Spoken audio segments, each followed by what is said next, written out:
Hi everyone, it's my absolute pleasure to extend a warm welcome to all of you to this exciting session. Today we are privileged to have with us a panel of distinguished personalities who have made remarkable contributions to their respective industries. Their expertise, vision, and innovative approaches have set benchmarks and continue to inspire professionals across the spectrum. It is indeed an honor to have them here, ready to share their insights and experiences with us. Let us join hands in welcoming our esteemed panelists. We have Mr. Chidambar Sirdeshpande, he is CHRO Brigade Group. Mr. Gautam Srivastava, he is CHRO The Phoenix Mills Limited. Mr. Rohan Vaswani, he is the CHRO Nexus Select REIT. Mr. Sudip Verma, he is a managing partner and CEO GSC. And finally, Mr. Virendra Jain, he is a HR head Inorbit Mall. It is truly an honor to have with us such eminent personalities, each of whom is a trailblazer in their respective domains. Their journeys are not only remarkable, but also a source of immense inspiration. Let me take a moment to briefly introduce our esteemed panelist.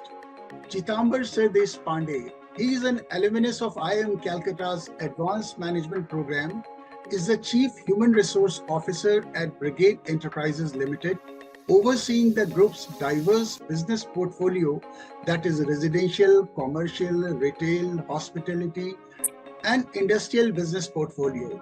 With over 25 years of experience spanning HR, administration, and industries such as manufacturing, real estate, construction, facility management, and IT. He holds an MBA in HR and has completed a strategic talent management course from the ISB, Hyderabad. He began his career as an HR&A officer in the manufacturing sector, gaining extensive experience in generalist HR functions, corporate strategy, and operations. With over 13 years at Ascendas, India, now it is known as Capital Land, a Singapore-based real estate development and management company, he served as VP and head of HR&A and IT, as well as a member of the management committee. He later transitioned to Brigade Group. He was awarded as one of the top 20 workplace reinvention champions in 2022 by L&D Vision and Innovation Summit, and the Great Indian CHRO Leader in 2023 from Transformative Forums. These awards were in recognition of the change initiatives taken up across the organizations in the field of HR operations and learning and development. Gautam Srivastava, he is a CHRO at the Phoenix Mills Limited, is a seasoned HR leader and accredited coach with over 25 years of experience across industries like banking, insurance, hospitality, and real estate. He leads HR strategies that align with the company's growth and customer-centric vision, emphasizing stakeholder management and people-centric initiatives. A certified talent economist and ICF Associate Certified Coach, Gautam excels in leveraging technology for process simplification and driving HR transformation through digitization and data-driven solutions. His expertise spans talent management, organizational development, HR analytics, DE&I, leadership development, and performance management, ensuring innovative and impactful outcomes. Mr. Rohan Vaswani. Rohan is the Chief Human Resource Officer at Nexus Select Malls, India's first publicly listed retail real estate investment trust. With over 22 years of global HR leadership experience spanning 9 countries, he has expertise in retail, engineering, real estate, and ITES, At Nexus Select Malls, Rohan oversees HR practices for a portfolio of 18 assets across metro and non-metro cities and serves on the management committee. A certified coach from ICF, NLP, Singapore, he excels in managing multicultural teams and is responsible for talent acquisition, training, IT, administration, and employee satisfaction. An innovative strategist, Rohan has driven productivity and organizational efficiency throughout his career. He previously served as Director and Global Head Group HR at Cleopac Group and held senior role as Unitech Omkar, SL Group, and GTL Limited. Rohan's achievements include prestigious honors such as 101 Top HR Minds in India 2019, that is 101 Top HR Minds in India in 2019, HR Leader of the Year, ET Human Capital Awards 2024, and other accolades for his leadership and contributions to HR excellence. Sudip Verma. Sudip is an accomplished leadership consultant specializing in leadership assessment, development, executive coaching across various leadership levels.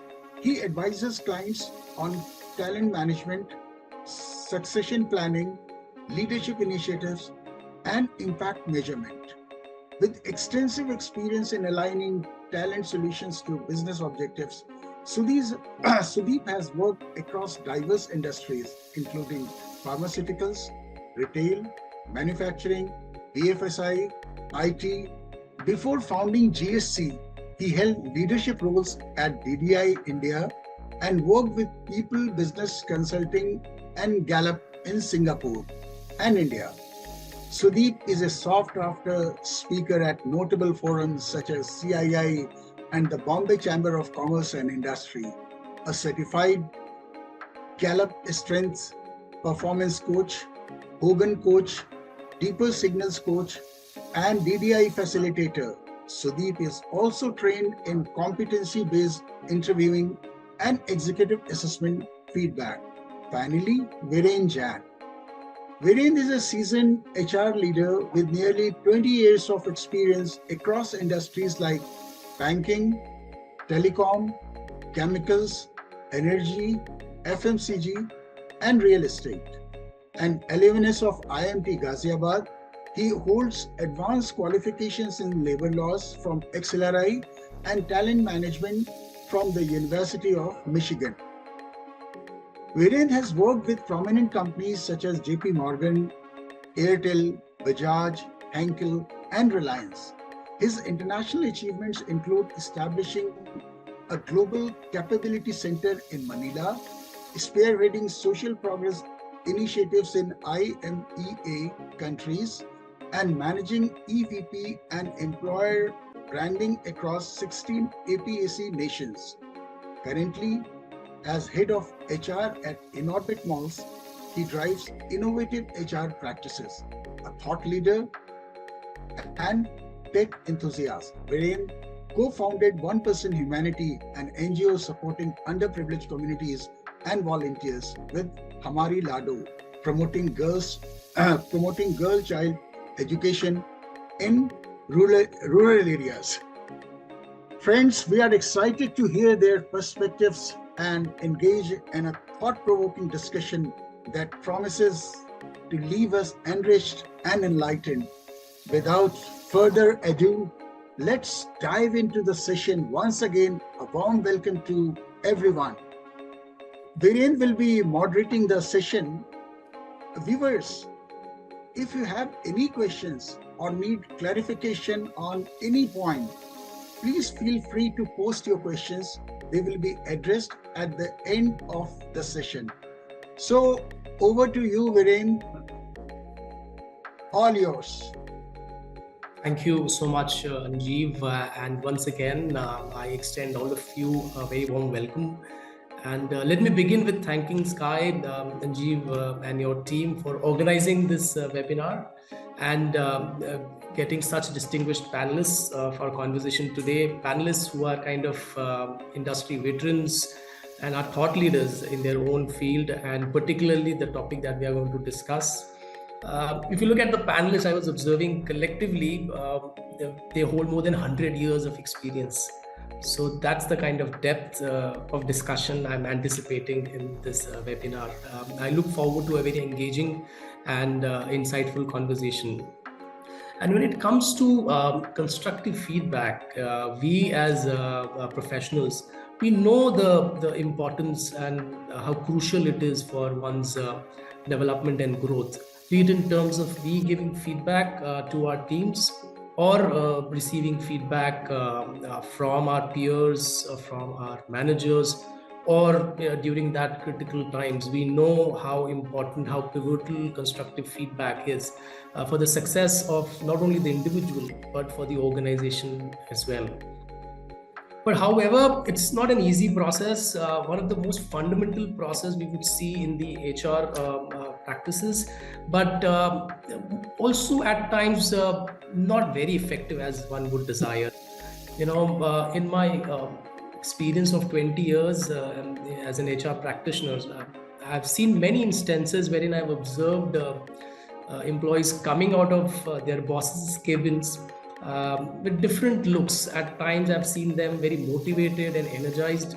At times, demoralized, dejected. And at times, I've seen them with a very confused face, still trying to think, what discussion meant when they were inside the cabin. So it's not an easy process. To me, I think, and as we say, the art of giving feedback, the intent, how it is orchestrated and held together makes a lot of difference. So with that backdrop in mind, I will dive right into the conversation. And for my panelists, my first question is, what do you believe are the most important elements of giving constructive feedback effectively? Okay, I would like to take this. Good afternoon, viewers. It's a very interesting topic in terms of the feedback as how it has to be, how constructive it has to be. So for a feedback to be constructive, it needs to be it needs to have a very empathetic approach. It needs to be very truthful. It has to have a futuristic approach and should be positive in the approach that is being taken. That is when it will be very helpful for the person who is receiving the feedback to have that confidence in whatever conversations that are happening, and to understand the situations or understand whatever is to be done in future. That's very important, because unless it is truthful, coming out as a very empathetic understanding from a deep understanding of the individual, it doesn't build that kind of a confidence in the person who is receiving it.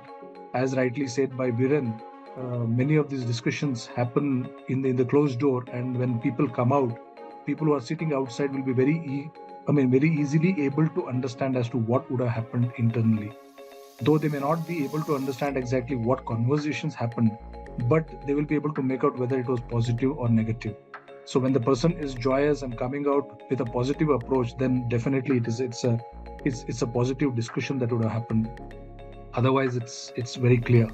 So that's how it has to be. It has to be empathetic. It has to be positive and futuristic. That's what my take is.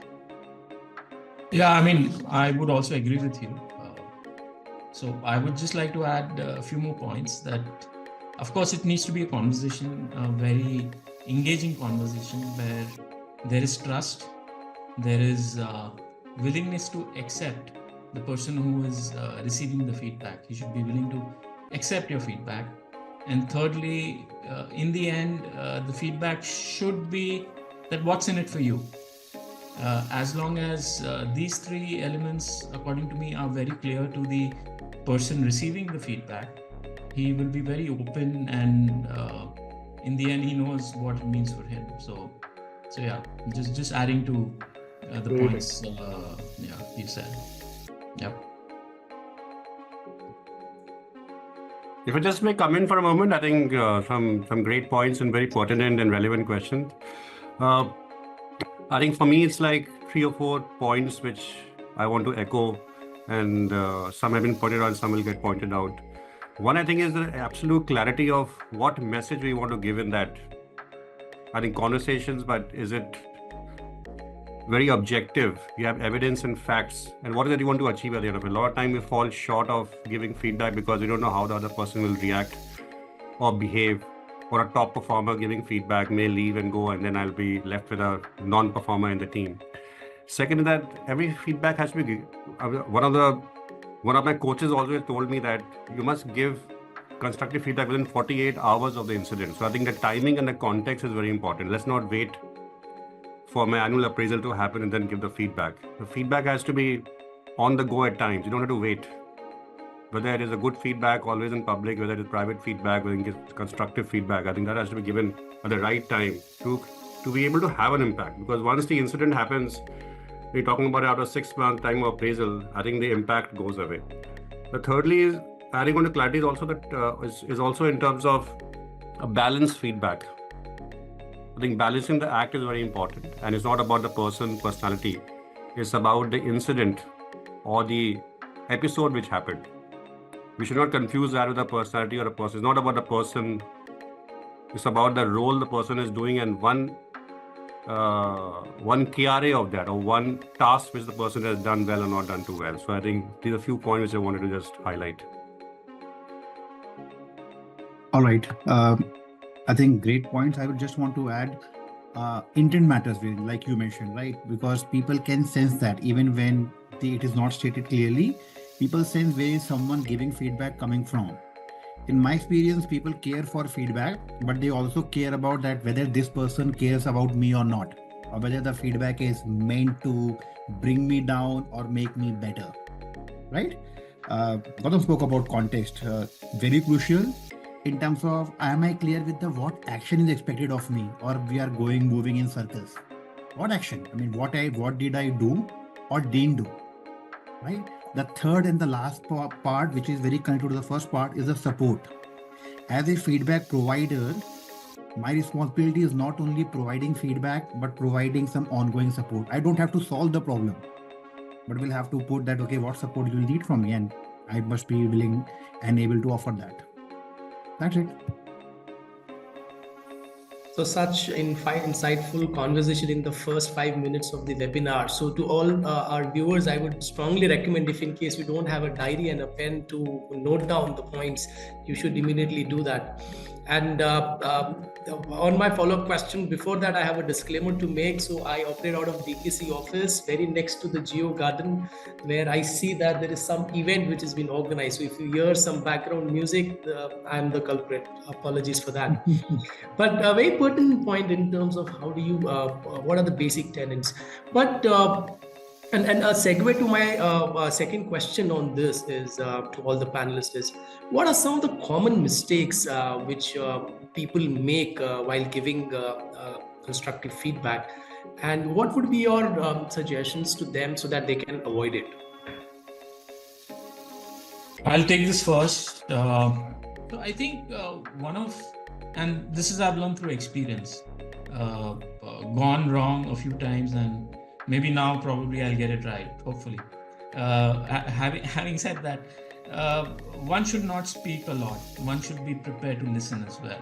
So while giving feedback, I think, there is generally an habit that, you'll keep on talking and not listen to the other person.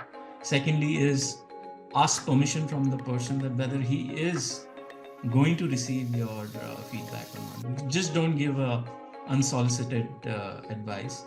And thirdly is just be empathetic towards the person, and that's it. Keep it simple. You'll get it right.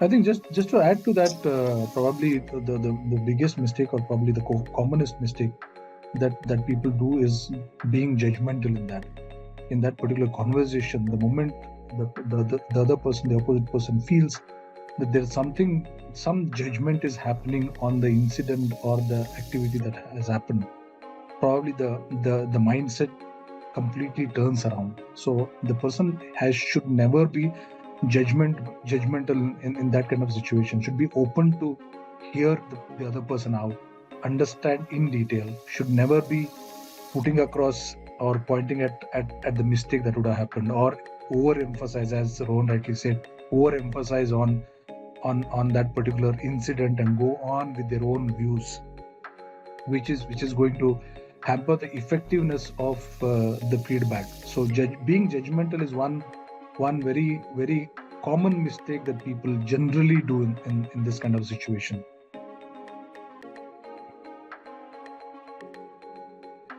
I think for me, just adding on to what just been spoken, I think I'll just bring an element that whenever we get into a feedback session, I think there are emotions running high on both sides, right? So there is a manager who may be skilled or not skilled to deliver that feedback, and that could be some of the time you give feedback which is very personal also at times, right?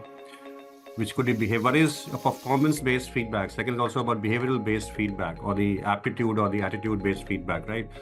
So I think it's about your own preparation and your own evidences and facts and figures before you get into that room. And also must appreciate, I think, what Rohan just mentioned about empathy and creating a safe space between both of them. And get to the point. A lot of times I find this sandwich technique for me doesn't work. I know a lot of times we say, okay, say a good thing, then a bad thing, then a good thing. Doesn't work. A person remembers only what was said last, and a person goes away very confused. So just get to the point. Stop beating around the bush. State the fact.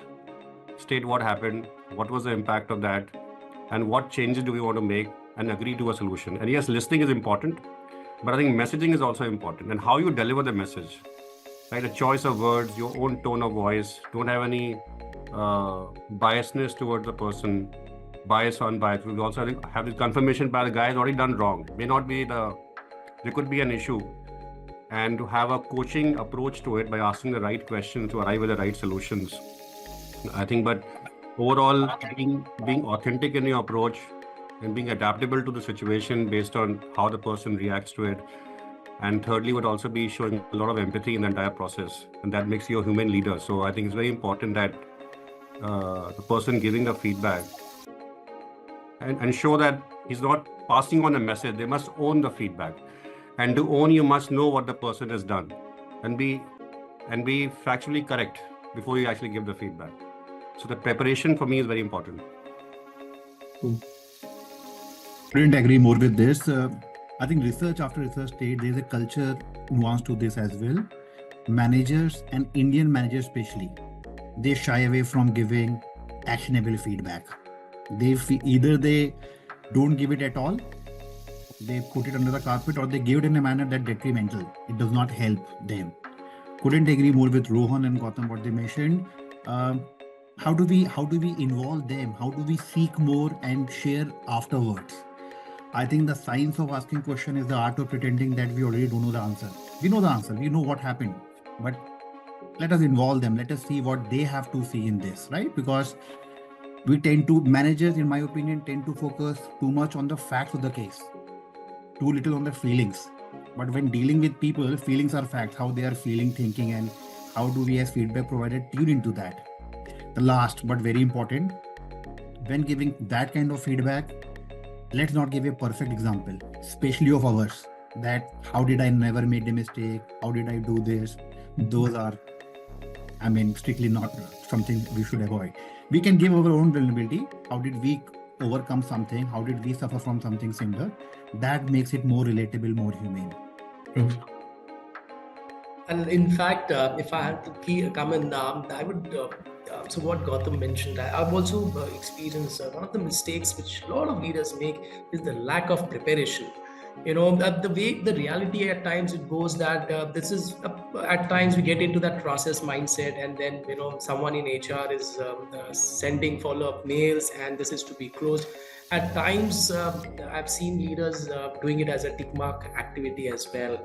And as Gautam rightly mentioned, that you have to be clear in terms of what is the messaging you want to give to that individual. You have to take that effort of, so if it's a quarterly or half-yearly or annual appraisal, you should actually prepare yourself in terms of understanding those critical incidences, so that you are devoid of any biases, maybe recency bias or other. So that is something which I've seen is one common mistake a lot of leaders make. And preparation is the key. And not only about the conversation, I've seen at times, and Gautam, you again mentioned about the neutral setup, making other person comfortable. I've seen instances wherein the manager is just distracted. They do it in their cabin. They have their other people coming in. Their phone is always on. So it's a very distractful conversation. So you need to give that space if you want to set the context, so that you can have a genuine, empathetic conversation with the person you're having. Just adding on to that, Virendra, since you mentioned this point, I think he very beautifully said is that the seventh habit, if you all have read the book, the seventh habit is sharpening a saw. So a leader or a manager need to continue sharpening the saw, because every interaction or feedback you have is different from the other one. So it's while there's science to it, you can use various models, sandwich or E squared, C squared, or SBI. But the intent is that every interaction is different. Every human is different. So a leader needs to customize or adapt their approach when they're passing on the feedback. So they have to do a fine balancing act of this, applying the science. But I think the more key is the art. How do you deliver that in that context to the person? That's I think that's very important. I just thought, since you mentioned that, I'll just point it out. I would also that's like to very add, sorry. Yeah. No, I just one thing. Probably how is more important than what is more important there. How is more important? How do you deliver it? How convincing will you be? How convincing for the other person this particular session is going to be is something that's very important.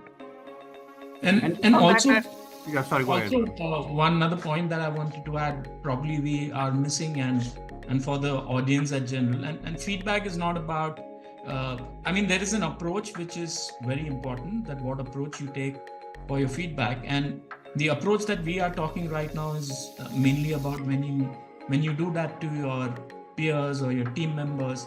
But feedback is just not about a constructive feedback for them. It may be to somebody senior to you. And that is when the approach is very critical, and some of the similar things apply, but there are finer nuances which is there. So for the audience as well, that if you keep the basics right, it doesn't matter that if it's for your team member or if it's even for your manager, you will be successful in giving a constructive feedback. Yeah. And also just adding on the point to that, since Rohan mentioned that, and this is the audience, that a lot of managers and leaders are unable to deal with their own emotions. And a lot of them tend to lose their cool, or they shout, or they use words which are not the right words to use. So I think the how part, I think, is very important. And secondly is that never be disrespectful to a person. Don't use bad words, don't use abusive words. You have to maintain your own temperament to be able to provide the right feedback. If you don't manage your emotions and the emotional quotient of it, and don't understand other person's perspective and the non-verbal cues, at times the person may not speak at all. Yeah, absolutely. He just may absorb the feedback and will not react at all. Yeah, those are the table stakes. Yeah. And somebody will just keep talking or keep arguing. Yeah. Now, the manager has to deal with that, right? Sometimes the conversation will not go anywhere. At the end of 1 hour, you will keep talking about the same topic. You may have to take a break and come back. So it's very important that how that manager deals with that situation. That's why the art is very important of how you deal with it. Sometimes you just hit a deadlock. It's best to take a break and not get further into it. And come back again after a few hours or next day.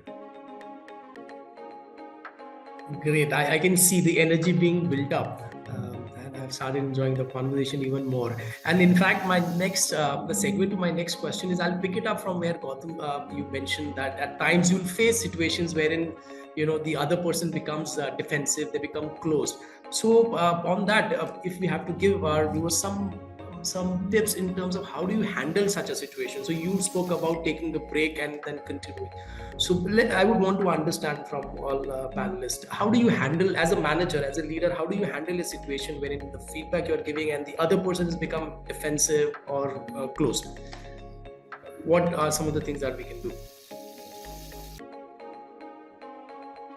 I think from my perspective, in a similar situation earlier, given some time, given some pointers to think about to the individual, just to think about these 2-3 pointers, and come back. Let's reconvene tomorrow in a not similar kind of a setup, probably in a different setup, in a different neutral environment.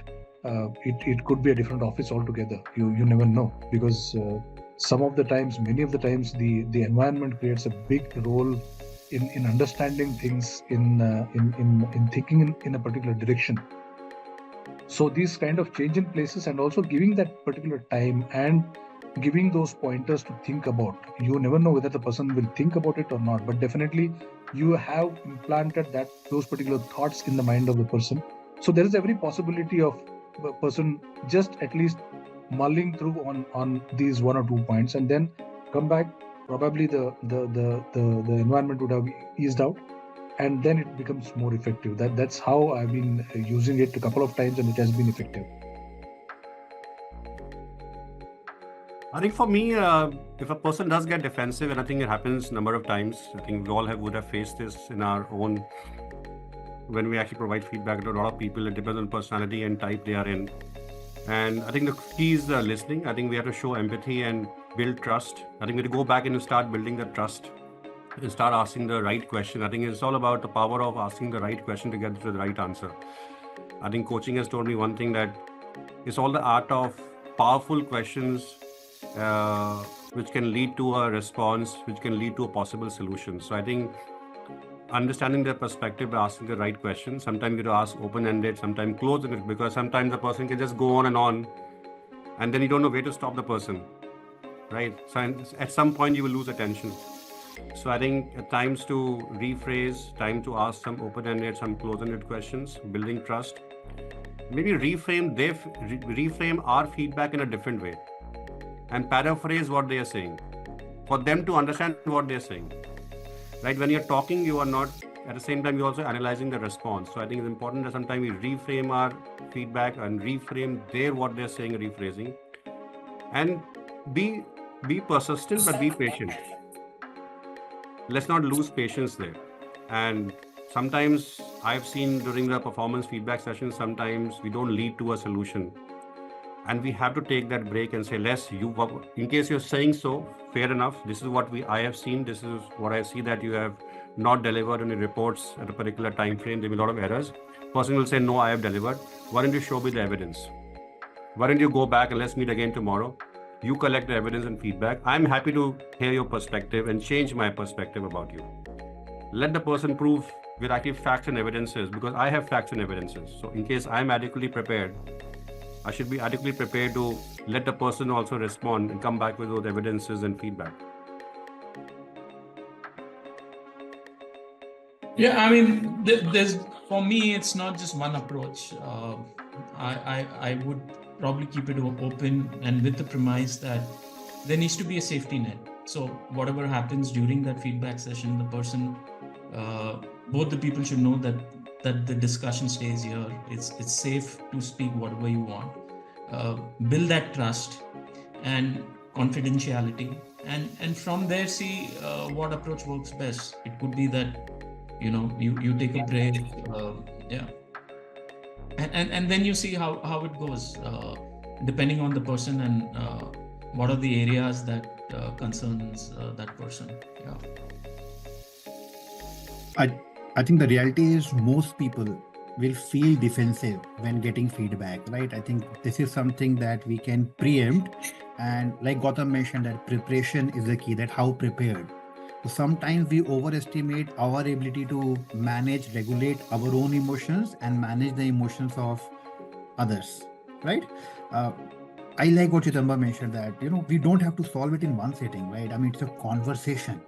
It's not a 30-minute, 60-minute. Let's not put ourselves and others in that pressure that we need to walk out of this room with a solution. It may take multiple, depending on what we are discussing. It may take a few sessions. Yeah. And particularly, I do echo asking the right questions and taking a pause. Personally, at least, I've face situations like that, and that's what I've done is, if in case the other person is not opening up, so I would just ask a probing question and take a pause. Even if in case that pause is for 30 seconds, deadly silence in the room, but that helps. That's where, they get the probe. Yeah, it's for me to come up and share my thoughts, put my emotions on the table, and we get the discussion going forward from there. So yeah, great insights. Thank you all. So on this, and Sudip, you particularly mentioned about the culture, and Gautam mentioned about trust. So as leaders, how can we create a culture which encourages and embraces giving and receiving constructive feedback? What can we do as leaders? May I go first here? Absolutely. I think that's the easy one. I think before we give feedback, are we asking for enough feedback? Yeah. Think about it as we move up the leadership ladder. What do you think? The CXOs get more feedback or less feedback? Yeah. I think someone mentioned about that. How do we give feedback to upwards? But the dynamics are very different. If the person did not take it well, it will have career derailing consequences for me. Yeah. I have had given feedback on 360, let's say, where the CXO team has all 5 on 5 from their subordinates. And I find it hard to believe. And I think that is a commentary on the culture. Right? So the first part is, before I give feedback, am I asking feedback? And I believe all of us are a work in progress when it comes to that. So when we seek feedback, we are open. And then we can also give feedback. Yeah, that's what I wanted to share.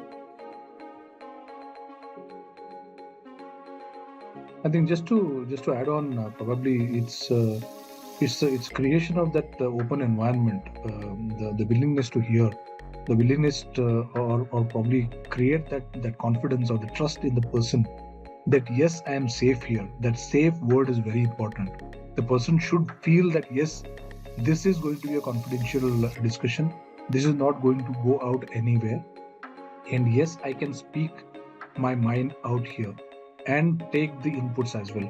When that kind of a safe environment, that kind of a mindset is prepared, then it becomes easier for the person to give the feedback also, and it will be easier for the person to receive the feedback also. So creating that open environment and creating that openness in conversations is very important to create that culture of giving and receiving feedback. Many times, as Sudip rightly mentioned, it's very difficult for the person to even think about giving the feedback upwards. But when it comes to giving the feedback downwards, the person may not think. But it's very important for the person to think in both the situations, because the feedback has to be very effective, whether you give it upwards or give it downwards. It is how is what matters and what context you are talking about, and what are the things that you are taking into consideration while giving that feedback, whether upwards or downwards. So create that mindset, create that open culture, and start the conversations. That's very important for me. So for me, it's trust, openness, and safety. These are the three backbones of a culture, in which giving and receiving feedback thrives. And one is what happens to that feedback. People should know as a culture, and it takes a while in an organization to build that kind of a culture, where people know when this person is giving a feedback, he means well, and there are a lot of other people who have benefited from these kind of feedback. So people look forward for those sessions rather than this becomes a monologue, or a manager is trying to just exercise the authority by giving feedback. So I think success stories and good intention as a cultural backbone, it will help a long way for any organization and a manager. Yeah. If I have to add my thoughts, one thing which we experimented and worked well was, typically, feedback, essentially, it's not something which is to be given once a year or twice a year. It's a continuous loop. That is what one has to build. And so instead of a complete year performance feedback, what we tried doing was a task-based feedback. So some task has been done. There's a team which has come together. Then the moment the task is over and there's a feedback which was built in that project phase. So people were kind of attuned to that. So any work done, they were looking at, how did I do, whether it's good, bad, ugly, what does the project leads think about it. And that's how we could kind of make it more of an ongoing exercise and create a culture wherein giving feedback and receiving feedback was an ongoing process, and that trust, as what you rightly mentioned, was built, that this is not something that it's going to affect my appraisals, my ratings, and consequently the increments that I get. So there were kind of dealing, and it's that the essence was morely purely developmental, that this is something worked well, this is something which collectively as a team could have done better. So that is something I have seen worked in one of the instances. Okay, so on this, but still, while a lot of people know how to give feedback, but still I've seen that rampant problem that either the feedback is either very critical throughout the year, this is not what you have done, this is not what you have done, or it is very generic and vague. At times, that, post this conversation also, he's just going to sit outside my cabin. I have to face these individuals. At times I've seen wherein, people live together in townships. So they are going to see each other on the corridors as well. So hence the problem of not really doing the straight talk and giving a roundabout generic feedback. How can we break that? How can we ensure that the feedback is constructive and not vague? What are your thoughts?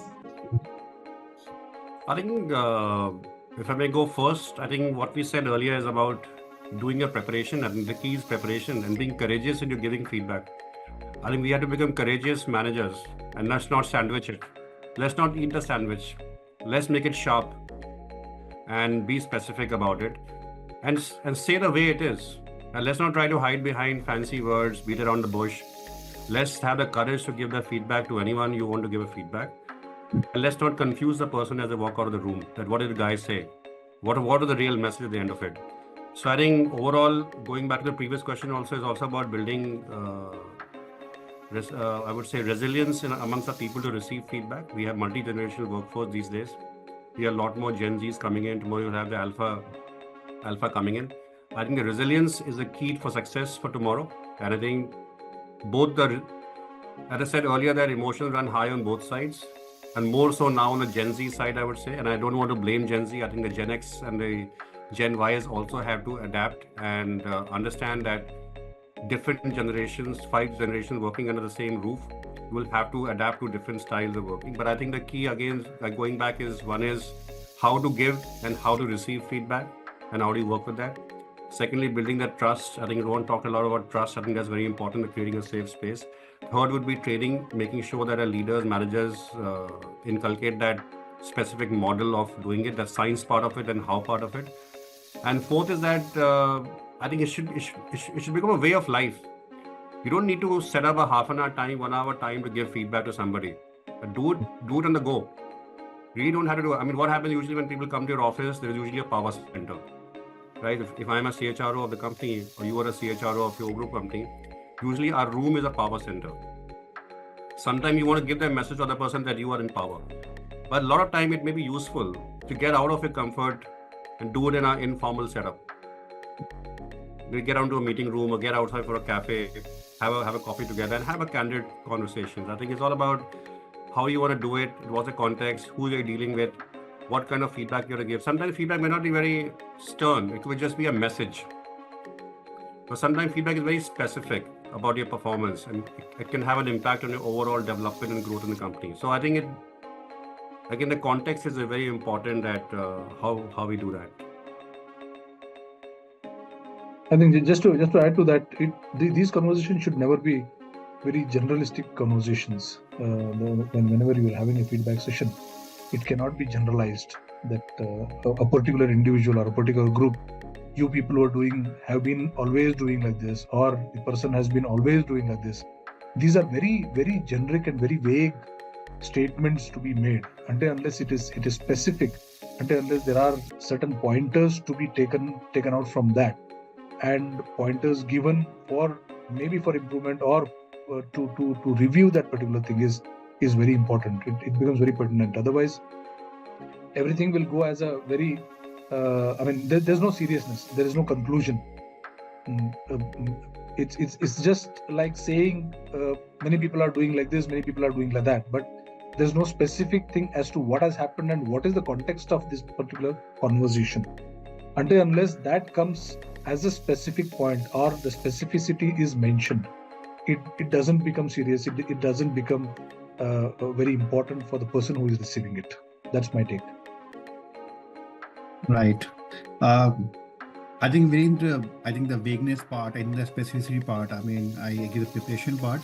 I think the question is quite clear in my mind. The effective feedback is a mix of candor and compassion, right? Feedback minus compassion is cruelty. Right? I'm being very candid, but I'm being cruel, right?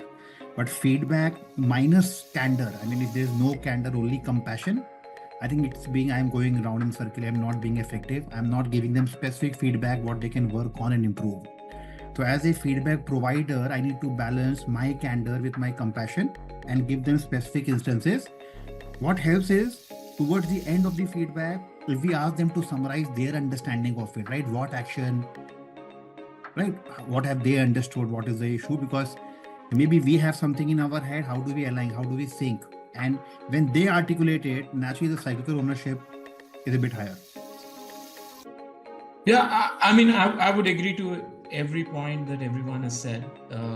I think one point that I would want to add is that the intention, what is the intention should be very clear, end of your conversation or the feedback session. This is the intention. Of course, you have to be sincere, you have to be prepared. But in the end, what's the intention of the goal of the conversation? As long as that is clear, and as Sudip clearly said, that you make the other person, or you jointly repeat that, this is what you expect end of the day. I think that helps a long way in terms of ensuring the right message is gone at least. Yeah.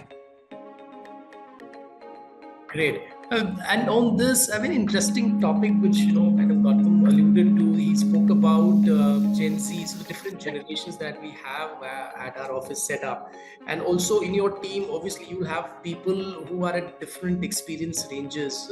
Someone would be fresher out of college, someone would be a seasoned practitioner. So, what's your belief? It's time we maneuver our style of giving feedback basis the person we are giving feedback, or we just stick to the kind of model we want to follow? I will take this first.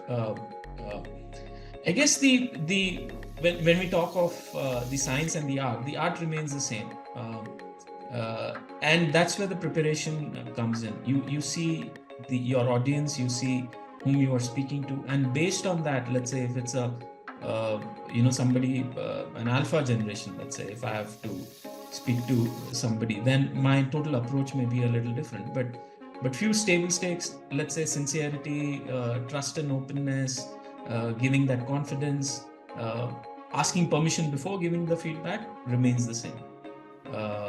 So that is my approach when I have my conversation or feedback sessions. Yeah. I think I'll give a simple answer to it, maybe in a framework which will help. If I can, let's say there are 4 blocks. Let's say a 4-blocker, and one side is compassion to indifference, and this is about your human skills. And second is about application of ignorance to wisdom. So I think you have to use your wisdom and use your compassion to reach a solution when you're providing feedback. As simple as that. You need to apply your wisdom on situation, and you have to demonstrate compassion. So if you're able to do that, you'll be able to adapt yourself to every situation. Thank you. Just to add to that, probably for me, it's very important to understand the mindset of the individual. As we are moving ahead, there are multiple generations that we are working with, and it's a real challenge to deliver the similar kind of conversation to different generations of people. So the key is to understand the mindset of the individual. The key is to understand the personality of the individual. While we may not be able to spend so much time on that, but with our experience, probably it will be easier for us to understand in a short span, a short time, as to what is the thought process of this individual, and that definitely clearly differs from person to person, from generation to generation. So once and it's not common. It's not. I mean, I mean to say that if there are two people of the same generation, the thought process or the mindset will not be the same.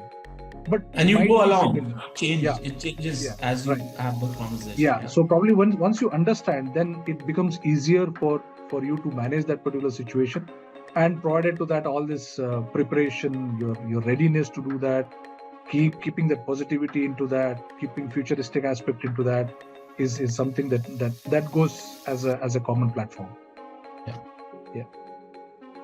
Thank you all. I'm just mindful of the time, but one last question to wrap up before we get into the Q&A for the audience.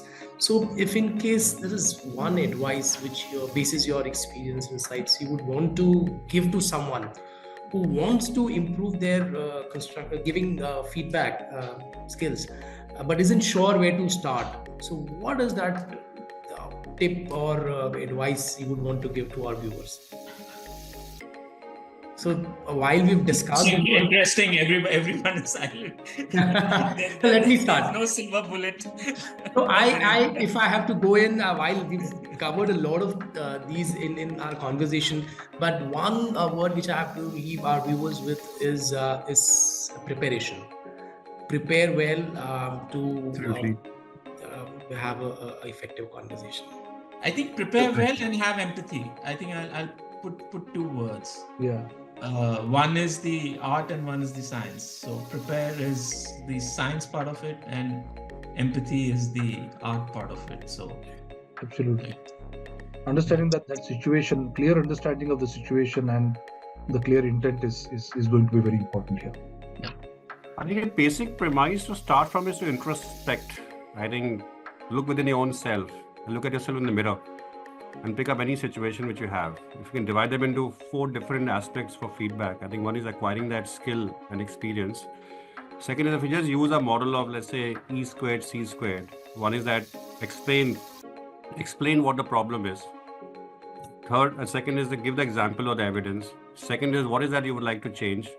And fourth is that what the person must continue doing, right? If a person, you're giving a feedback on one particular area, I'm sure there are 10 different areas a person does well. And that's where the motivation piece also comes in towards the end. And that depends again on the context situation that what kind of a feedback it is, right? If the feedback is more developmental and constructive, in that case, yes, you will also pass on a positive message for a person to stay motivated. But if the feedback is supposed to be critical and just focus on that, then maybe you want to change your approach. But I think it's just knowing 1 or 2 models is important. And second is about practicing it with your own self, or maybe and sitting through some of those sessions is helpful. I think it's all about application of what you do, because there are many models out in the market, many research models are there, but it's about application of that in that situation. That's important. Very rightly said. And as you mentioned, feedback is a skill. Giving feedback is a skill, and the beauty of that is when practiced, a skill can be improved. So practicing it mindfully, and I'm sure you will see for the viewers, you'll see a remarkable change. And with this, just 5 minutes short of the webinar, I will thank all the panelists once again. And Anjeev, if you want to come in with the audience Q&A. Yeah, in fact, it was a very interesting discussion. Mr. Santan Chakrabarti, he has posted a question, and his question is, how can managers balance positive reinforcement with constructive criticism? And the second part is, can you share an example of a time when feedback led to significant growth or improvement? Let me take on the second half of the question that you've asked, in terms of if in case we've seen significant improvement in growth post feedback. So I have an instance to share, and this was particularly, I remember a case where there was a management trainee who were working with us, and energetic, raring to go, but at times early career, not very sure in terms of whether they're doing the right things or not. And so the first conversation is what we had with the management trainee, and I think we were lucky, and I was sitting along with the manager, and because it was the first time interaction, I usually tend to be in the room, and the way it was anchored, and he indeed used a model which I can share, which was an open, engage, close model, or the sandwich model as we call it, but a lot of probing questions and a lot of specifics after that. So in that conversation, and as we've said, very specific call outs that these are 5 things that you've done which have worked well, and these are the outcomes that we've achieved. These are certain things which you are on path of development, so these are your areas of improvement. And this was not one of instance, but there was a kind of a IDP or a focus action sheet that was created, documented, and took along for next 6 to 8 months. And we saw a remarkable turnaround of this management trainee. He understood, he got the direction in terms of this is the goalpost which the leaders of the organization are wanting me to go through. Pehle, it was not clear to him, and then again, the kind of pace he picked up was phenomenal. So that's my partial answer. Now, who is taking the first part? How can managers balance positive reinforcement with constructive criticism? Gautam, what's your I would say view? let's just keep your emotions at check. I mean, it's all about your intent and preparation at the end of it, right? If you really are going into the room with a purpose to get this pants off, then it's not going to work. You have to go with a positive intent and be prepared, well prepared with your what is that you want the messaging to be and what is that you're looking for, and keep your emotions in check. I mean, if you're able to do that and create that, I think it's a combination of creating a safe space, preparation, building trust, and just saying a few key words like I'm here for you, I'm here to help you. My job as a manager is to enable your success, right? If you say these magic words right up front in the beginning, I think the person opens up, is not closed. If you're going in a room with saying with a hammer, I'm going to hammer you down, then you're not a great manager. You need to build up on your skills. You got to prepare yourself. You got to go with the right intent, positive intent, and say that I'm here for you. When you have these difficult conversations about I'm here for you, I'm here to help you. That's great. Yeah, that should be. Anyone else want to add something to this? Or So I think Yeah. it's also giving an opportunity to the receiver of the feedback to come out with the points of areas of correction or points of improvement or whatever. So once that opportunity is given, because everything is not instructional, everything is not I will tell you and you will have to do that. Especially when it comes to feedback, it's more to do with the individual interest to do it. So once the person comes with those areas or those points, it is the person will be more accountable to ensure that it is done or it is practiced. So that is how, because I have seen in a couple of instances where this kind of an opportunity helped the individuals in a big time, because they were the ones who were jotting down the points to come out with the areas of the corrections that need to be done. And then they were the people who were signing off with the timelines, and they were who were coming back and saying that yes, this has happened and I'm a changed person now. And there have been instances where people their team members came back and said that yes, there has been a big change in the person. So that is how the accountability matters there. That's great. Vijay Kumar, the next question is from Vijay Kumar. He is asking, how can feedback be integrated into a team culture to foster collaboration and growth? So it takes a long time to do that. Some time. And it is a practice and part of the culture. And it doesn't have to be, like someone was saying, it doesn't have to be yearly or half yearly. It has to be on a continual basis. Continuous basis. And there are some table stakes in this kind of culture where you provide a safe space, where you provide enough opportunities for a person to express, even fail, and seek out help to process that feedback or follow up if a certain feedback is given, and coaching for that look, I've received that feedback, now what do I do with it? How do I, if it's an improvement area, how do I improve? So further dwelling down and giving that kind of a path And this whole thing, has to sum up together. And when you do that, it becomes part of your culture in the organization. True. And to add to what Rohan has just said, so very apt in terms of, as we spoke, that you make it as part of your DNA, so it's continuous process. And the way I look at is, while feedback is important, what I call is as a feed forward. If you want to instill collaboration, so feed forward. So you also prime your teams that this is the direction we are going in. This is what, if in case you set the tasks clear, and how do they collaborate amongst each others, that is also as important, if not more, as compared to feedback. So the term feed forward is something which I personally live by. You need to probe. As a coach, you need to tell them that this is the way, these are some of the potholes perhaps you will face in your journey, and how do you prep for that.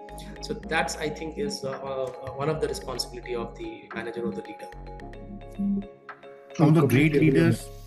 Yeah, please go ahead, Chidambar. No, completely agree on that.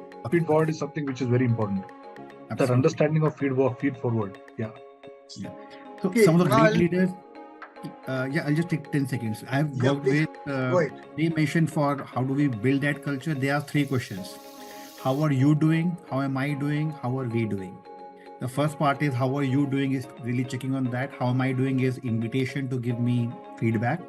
The last part is how are we doing, which means as a team, how are we doing? What's good, bad, ugly? Tell me now. Takes less than 5 minutes, 10 minutes, but sets the culture for asking, giving, sharing feedback. Okay, due to time constraint, I'll take just 3 more questions. Kiran Uthran, he's asking, someone mentioned about safety nets while giving feedbacks. I would really want to know what sort of safety nets to be kept in check while interacting juniors or seniors as well. I think it's simple. You need to keep your emotions in check. You don't need to be judgmental. You need to be very open about not only giving feedback but receiving feedback, and empathy and respect.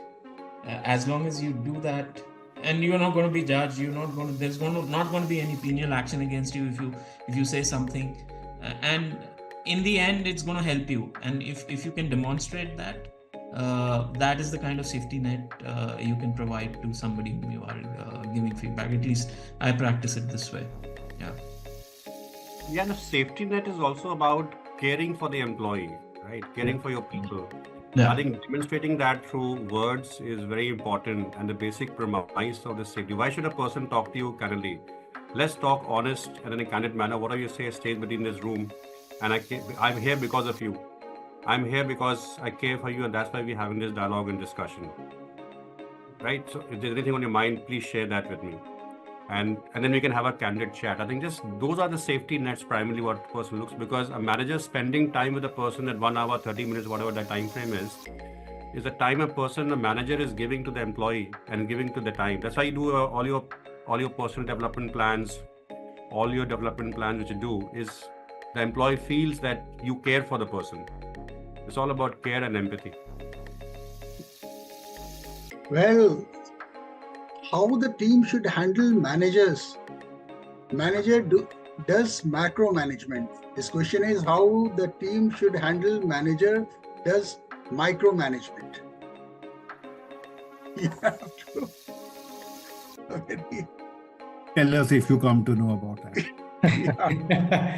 So while let me take a short attempt to that. And if as a person who's on the receiving end, if you are able to build that trust amongst your manager, if that manager gets that sense, main hu na, so if something is with me, rest assured it will be done.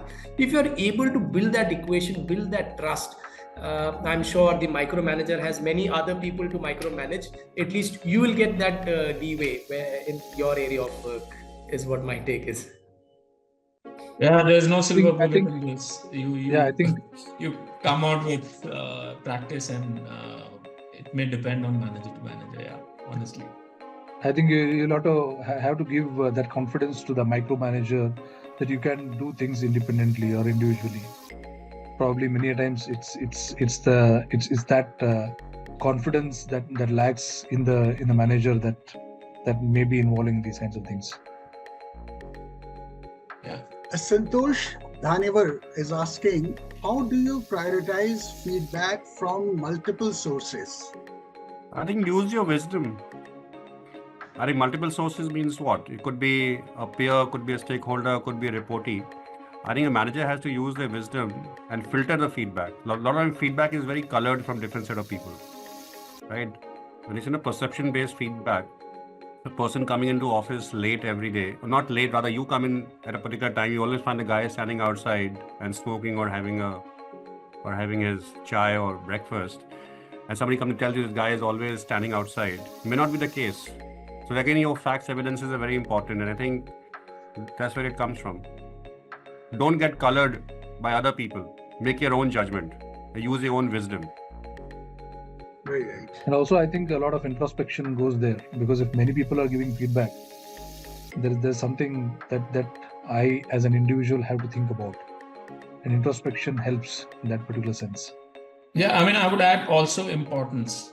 If your manager is giving you a feedback, you better well prioritize that and take into consideration. And of course, you're going to use your wisdom and take your own call in terms of it works for you or not. Yeah. And then there also is internal politics at times which happens, and it does happen sometimes. There's grapevine. There could be a vested interest.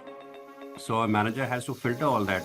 Manager and filter, and then look at the relevant feedback and make sense out of it before you pass on that feedback. The way it is heard should not be the way it is told. I think trend helps. If many people are saying something, even if you disagree, it's worth probing further, it's worth introspecting, like Chidambar mentioned. Look at the common denominator. I mean, if a lot of people say the same thing, there's some truth to that. To end today's session, it was a very enlightening session. Thanks for sharing your experiences, and it was really the practical insights which you have given. Our viewers must have found it very productive. Bye. Thank you. Thanks everyone. Take care. Thank Bye. you. Thank you so everyone. much. Thank you, Thanks. everyone. Thank you. Bye-bye.